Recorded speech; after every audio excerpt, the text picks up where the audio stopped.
Hi, in today's tutorial, I'm going to show you how to zoom out on the Windows 11. So the first thing that you would like to do is just go into your Windows 11 PC and open it up. And of course, if you are a Windows 10 user, you can just go into your settings and upgrade into your Windows 11 right now and for free if you want to, of course.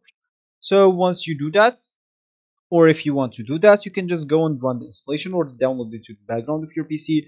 Of course, your PC might be a bit slower, but it's not going to be a big problem, especially if you have a good PC. And once the download or installation is done, you'll be notified to restart or to reboot your PC. And when you do that, you'll find your Windows 11 ready to use for you. Of course, the upgrade from Windows 10 into 11 will not delete any personal files, any apps, or anything else from your PC. The only thing that's going to change is the windows. It will change from 10 into 11. And of course, you will even have a recovery point if you want to go back into your Windows 10 whenever you want. But I bet when you get used to Windows 11, you'll like it even much better and you'll stay on it.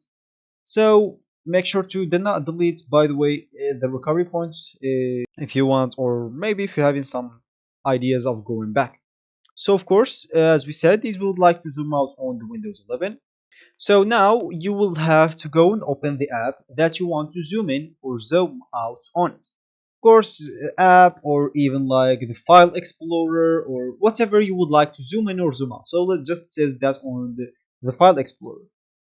So let's just go here into download.